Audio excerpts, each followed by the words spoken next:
pretty expansive in the things that it can do. This is just a pretty short overview, but thank you for your time. And if you have any questions, I can answer.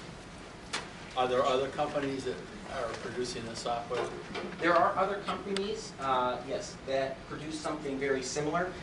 This one is probably the industry leader in this kind of software. It reviewed quite a few. Quaker Valley uses it, and there's some other school districts in the county that also use it. It's very widely used. It also does the most stuff, so it's the most bang for your buck. So how do we populate it with emergency services?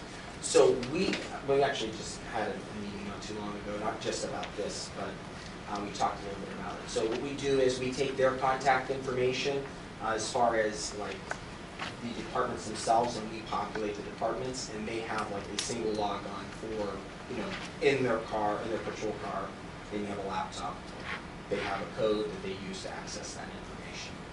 So we kind of populate that, we put that in there, and then we test it with them. Now actually Navigate will come out and train emergency services, as well as our staff, on how to use it. So we have to coordinate fire representatives, police representatives, multi-county representatives, et cetera, right? County Yes. SWAT, all those things? Yes, kind of. A lot of this stuff, like I said, there's a lot of other school districts in the county that use this, so they've already kind of been through it. Actually, a lot of the contacts are already in existence in there, so we just have to add them and kind of tell them, hey, we're using that, be prepared now. This is how you would operate that. What happens if a person breaks into the school and gets to one of the terminals that is using this system? Well, you would have to, it would be on someone's phone most likely. You could launch it from a computer, but you would have to actually put in your credentials. You can't pre-populate those. So even if they did get your device, they would have to know a lot of other information in order to operate it. Well, to get your device, you've already logged in because something's happened. So you're like, say the intruder or something were to do that, really wouldn't help them any. Realistically, they have to, one, know how to use the application, and then, you know, two, you have lock time, so you have to be pretty quick with, there's just there's kind of dynamic situation. I don't know how else to say that. There's obviously a lot of work that still has to be done. We do, like Josh mentioned, we already had the company and they've done all the videoing. That's been done last week or the week before. I can't remember now. Time's flying by. I think. But they did it in February, or at the end of January. Did it at the end of January. So it's been a few weeks since they've been in. But we still have a lot of work to do with our safety plans and getting all those modules in there, the flip charts, all the contact information. Josh has been working with Tyler to try to get the coordination with student data and get that uploaded in the system so it's syncing. So, I mean, there's still a lot of work to do, but we thought it was prudent to show you what we were working on, and we think it's a great product, it's an exciting product. Our goal is to have it completely functional by the start of next school year, but we're hoping that we'll be able to test some of the features before the end of this school year as well. But as a principal, the feature I like the most is the fact that there's that internal ability to chat, because somebody's always losing a kid, somebody was at the bathroom when, you know, so if you can watch what's going on there, in these big buildings, you know, texting isn't going to work, and you don't want it out on, you know, you don't want it out there. It's an internal communication device. That would be great for a principal to be getting all that information. Right, and emergency services too, so, you know, any intel you get, they can see that. It's kind of like safe to say. There's, it's a little better. yeah, much better. Okay, well, thank you. Thanks, Josh.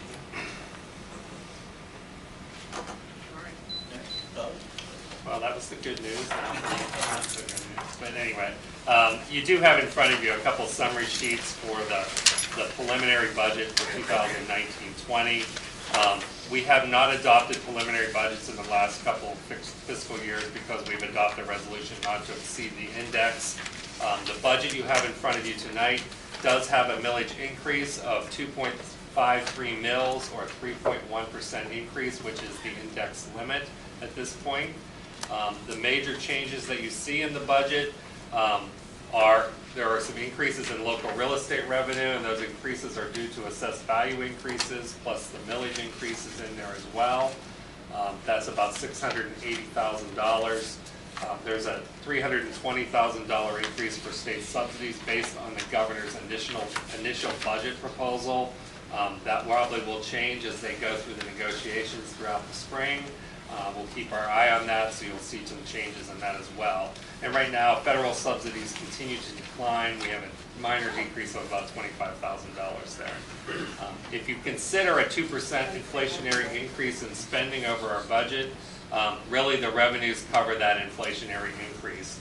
But the major expenditures in your budget, which are not really a shocker, are your wage increases, which are about $830,000. That's negotiated increases and benefits. We do not know anything about retirements at this point, and we have not really sat down and done extensive staffing projections at this point as well. So there's a lot of things that can change. There's a lot of moving parts in that. It's a little early to know staffing projections till you know where your enrollment numbers are going to be, and also where your class options are going to be, and when you start working with the schedules and what the kids are taking. So It's not unrealistic for that to be a $300,000 or $400,000 swing. Sure. Depending on what happens. Right. You'll see a big increase there for charter schools, but that shouldn't surprise you because we made some drastic adjustments in this year's budget to accommodate the new change in how they were paying for charter schools. And we also have a significant amount of maintenance projects in there. There's about $500,000 in there for just, you could call discretionary, but we deferred many things this current year because of the adjustments in the budget to cover those charter school costs. So we don't want to continue to delay those maintenance projects. You're just going to put yourself deeper in the hole. And then there's a lot of other items that are spread throughout the budget among supplies, equipment, and different services, about $325,000. Right now, again, the variables are staffing, retirements. I don't know anything about insurance costs at this point. We're going to have a copier lease that's up that we're going to have to do an RFP for, which will be a significant cost. Also, the technology leases that we have been doing to fund technology purchases. Nothing's been started with that. Again, we have to finalize the maintenance and capital projects that we're going to recommend. We are still working on some cost adjustments to utilities, working with the borough. We're also working with Eric Ryan on that. We have some significant ideas in mind to save some dollars, but a lot of things have to happen. Again, assessments and homesteads have not been finalized. Homesteads still can be applied through March, so those numbers will change. We're still doing some things with summer school and ESY. They're making some changes in how they're going to run that program and how long it's going to be offered, which will change some of those costs. And again, the state budget is not finalized. So these are all very preliminary numbers. When you get down to the bottom of it, when you look at revenues and expenditures, right now, expenditures exceed the revenues by $2.5 million, which means that $2.5 million would have to be pulled from your fund balance in addition to the tax increase that's being proposed. So it's not a wonderful picture. There's still a lot of work to do this. When you approve the preliminary budget next year or next week, you are in no way setting a millage rate of any kind. This just allows us to look and investigate whether we can look at exceptions to go beyond the index or not. Right now, I've already kind of looked that out. You might be able to get something in special ed, or you may not. I'm still working on those numbers. So That's the only place, though. but that's really the only place, because the retirement rate is not going up significantly enough to really allow you any exceptions in that area. Those are the only two that you would qualify for. So, but it does give us that flexibility. I'll be able to investigate that. Other than that, really there'll be nothing set in stone until May, when we give you the proposed final budget, and then you'll set the millage at the June meeting like we typically do. But this just kind of sets everything in motion a little bit earlier than we have in the past. Questions for me? Comments? Mr. Sachs. The board received a middle school curriculum book to look at and approve. In addition, last year, there were several board members, unfortunately, 2 of them aren't present, that were the most vocal. This is your opportunity to go into the budget at this stage and look at the 46 pages of detail to try to determine if the expenditures are appropriate or not. It is not in April. It is now. So as a board member, if you want to take advantage of that opportunity, now is the time to do it. I will share the comment I shared last year. You are worried about the color of the car that you want to buy, and the car you want to buy has no tires or wheels on it. But you are very much concerned with the color of your car. Sometimes you have to take a macro perspective versus a micro perspective. To put this in quick perspective, including a proposed tax increase to the maximum we were allowed, that tax increase is supposed to cover inflation. That's what the limitation is. And if you look to our budget, normal inflation, the cost of how much electric goes up and supplies and other materials that we use, is not unreasonable to go up 2% year over year. So the $1 million in tax increases and state subsidies we get are fully offset by the cost of buying things that we already buy, as is, where is.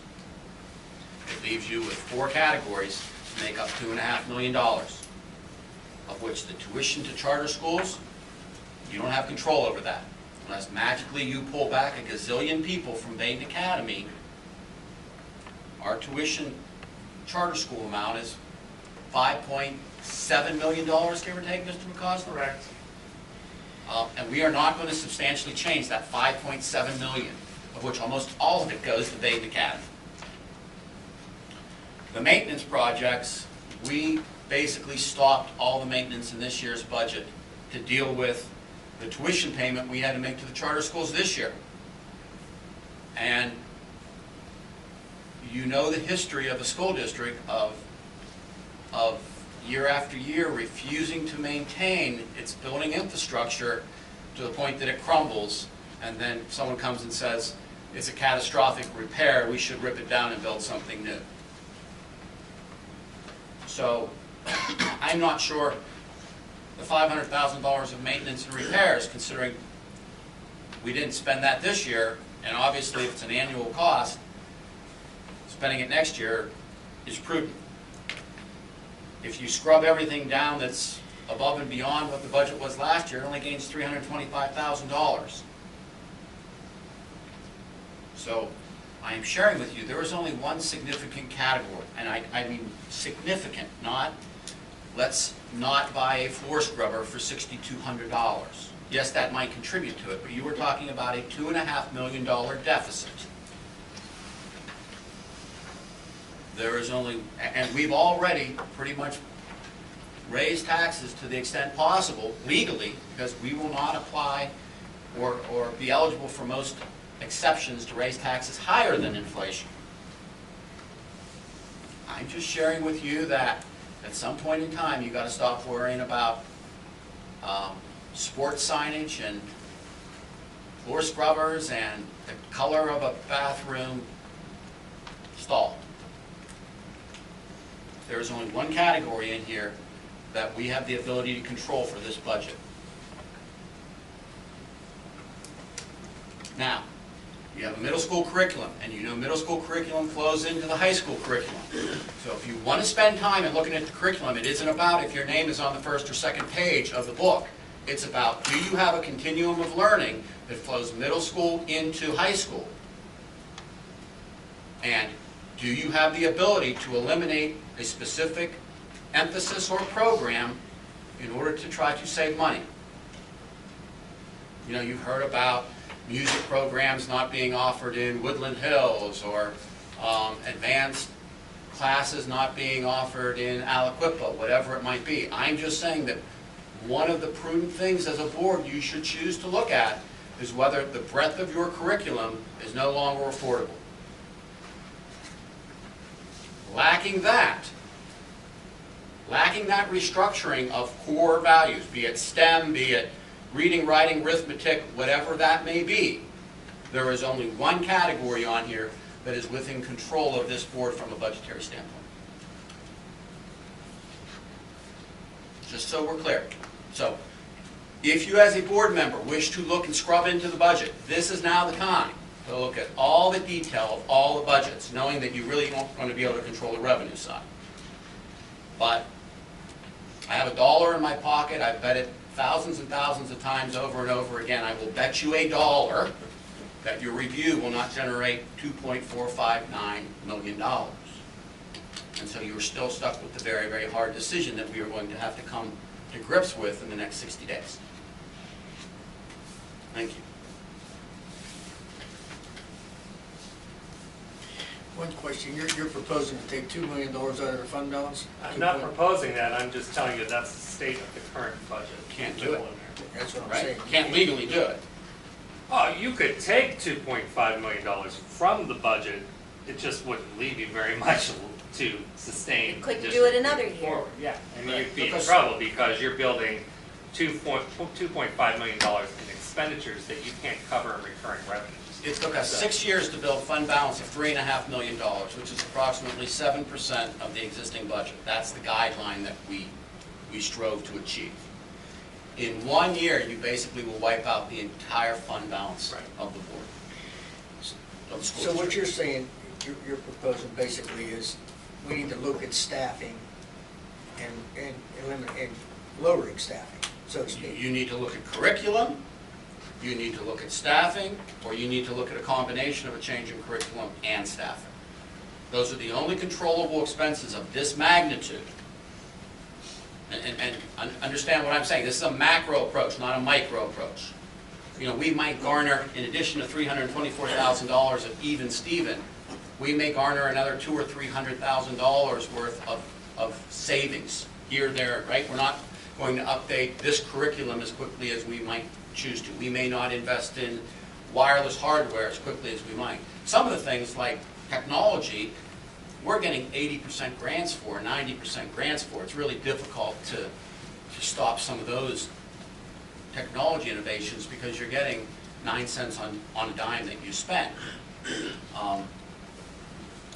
You're in the last year of a contract. If the contract doesn't change what the wage increase is going to be for all of the various employee groups within the school district, janitors, cafeteria workers, teachers, paras, etc., administrators under Act 93. So, as dire as that sounds, if I could make it sound more dire, I would. This is not a year where there's going to be some camouflage of deferral or we're not going to do this year, we're going to do it next year. You know, we're going to play some games with the timing of payments and pay half in this school year and half in the next school year. You're talking about a substantial change in the curriculum and or professional staff level of the school district at this point. Okay.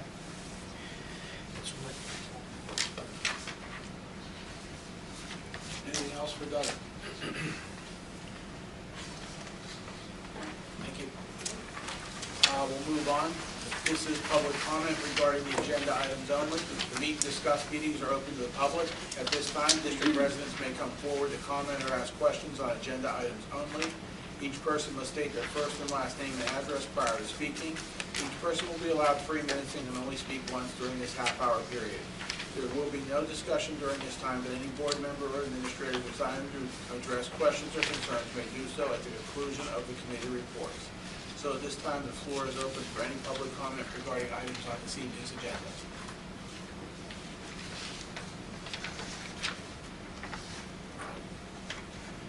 Not seeing anyone come forward, we'll move forward with the committee reports. Education and technology, in Mrs. Pedigo's absence. Mr. Caldwell, will you please take that? Education technology, item number 1, 2019-20 proposed school calendar is recommended 19-20 school calendar be approved. Any questions on that? Item number 2, revised school year calendar is recommended to approve revised 2018-19 school calendar. The following changes due to inclement weather and school cancellation on Wednesday, January 30th, Thursday, 31st, and Friday, February 1st will be reflected in revised calendar as follows. February 18th, first snow day makeup. April 18th, second one, and April 22nd, the third one. Those will all be full-day sessions of school. Any questions on that? Items 3, 4, 5 are student discipline. Any questions on that? Item number 6, math counts. As recommended, Mrs. Ashley Simpson, a middle school teacher, be authorized to take 4 students to compete in the 2019 math count state competition in Harrisburg, Hershey Hotel in Harrisburg, PA. From March 15, 16, 2019, the student will attend. This competition will be reimbursed per board policy number 240, student contest competition, 50% of travel costs, or $250 per student, whichever is less, for a maximum of $3,000. Mrs. Simpson will be reimbursed at the contracted rate, and with an expense report attached, which covers registration fees, travel, lodging, meals. Any questions on that?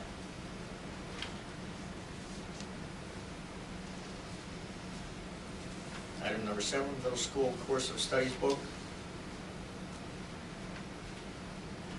Any questions on that one? Item number 8, kindergarten summer school. As recommended, the administration organize a kindergarten summer camp to provide transition activities, prepare students for kindergarten. The program will provide a total of 24 hours of instruction in math, ELA, physical education, and STEM. The program is tentatively scheduled for August 5th through August 8th and August 12th through August 15th from 9 a.m. to 12 p.m. and will be held at State Street Elementary. Transportation will be provided. I have a question. What's the total cost of that going to be? Well, we don't have a total cost because we don't know how many students, but currently our ESY program ran for 6 weeks, 5 days a week, and we are completely redoing that program. It will only be 2 weeks. So we think with everything we're doing, we're still going to come in under cost because of the great reduction in the number of ESY kids attending summer school and going from 6 weeks to 2 weeks. Okay. Anything else? Item number 9, Saturday school. As recommended, the administration organizes Saturday school for grades 4 through 12. Students will be assigned to Saturday school in lieu of suspensions. It will be used to make up absences, truancy issues when appropriate. 2 sessions per month will be planned in March, April, and May. Teachers will be paid per the collective bargaining agreement, and administrators will volunteer. I think the total cost of that would be under $4,000 because we won't provide transportation. But again, we don't know an exact number because we're not sure how many kids. We're anticipating maybe 15, 20 kids, but we don't know for sure. And it's not kindergarten Saturday school, it's Saturday school.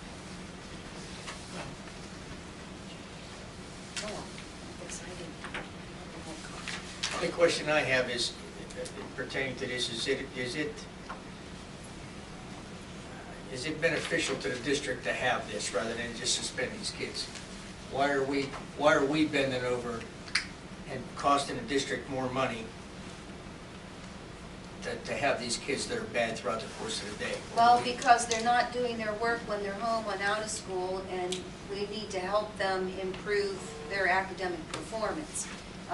The bigger issue, and we just had this conversation with the principals, PDE is really monitoring attendance rates. And when any student gets over 10, we get a pretty big hit in the calculations. So we would focus on the kids that are hitting 11, 12, 13 and allow them to come to Saturday school so that we can keep that number at 10 or less, which could significantly help our, our SPP and that ESSA score. Do you want to add anything, Barry? Yeah, but it's the habitual truancy rate in the future index. So we can substitute days. I talked about this before, and then we could keep the number under 10. That's the strongest part of the program. I can also add that this year and next year, for the first time in probably over a decade, PDE is now returning to a formula that has average daily membership factored into the formula. While they always had us tracking it, there were many years where they were just giving us percentage increases and doing some other economic adjustments to the subsidy factor. But they have now gone back to the old traditional model of where your membership which attendance ties into your subsidy formula. So you want that number as high as possible. I would add one more thing. You know, we have a limited number of days that we are legally permitted to suspend special ed students. So if they come to Saturday school, that's not marked as a suspension in the record, so that, again, we don't have people coming in here and auditing us for kicking kids out of school too frequently. Okay. Any other discussion on any of these items? If not, we'll move forward to finance and budget, and Mr. Sass, please. Thank you. We'll present the school district monthly bills and payroll, along with the cafeteria bills and payroll, as well as we will approve the preliminary budget with this significant deficit on it, at least to give us some flexibility for potential future actions. Any questions on any of those? Thank you. All right, building and grounds, Mr. Caldwell? Nothing. All right, athletics, Mrs. Fisher. Yes, I have a point of information this evening. Boys basketball finished the regular season 9-3 in the section and 14-8 overall, securing a second seed and first round bye in the WPIAL playoffs. Congratulations to the girls bowling for winning first place in the MAC championship and to the boys bowling for placing third. All right, thank you. Public relations, in Mrs. Mylan's absence, Mr. Weir, will you take that, please? Absolutely.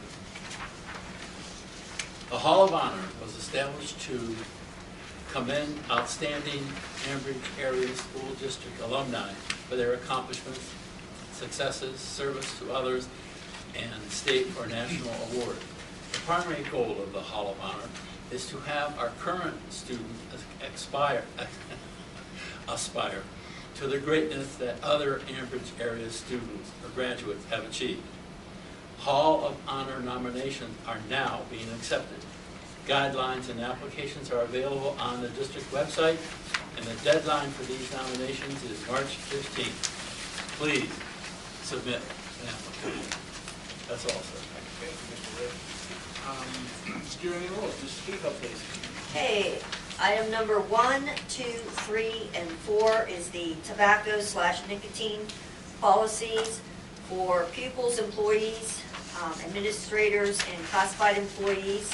It is the third reading on all of those, and it's to establish guidelines and definitions related to the use of tobacco by the aforementioned groups.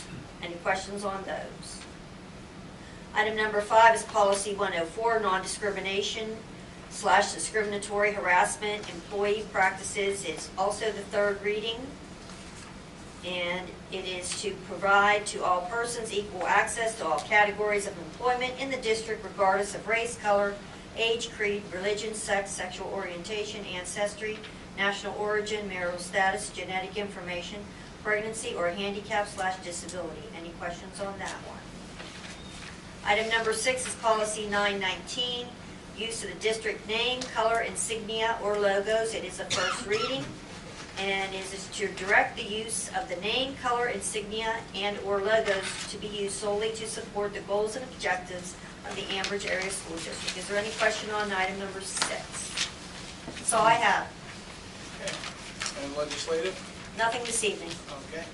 Can we have the sunshine law, please? Section 708 of the Sunshine Law permits agencies to hold executive sessions to discuss employment and personnel matters, labor relations and arbitration matters, purchase or lease of real estate up to the time an option or agreement is obtained, litigation or potential litigation, legal matters subject to attorney-client privilege and other agency business which, if discussed in public, would violate lawful privilege or would violate confidentiality laws.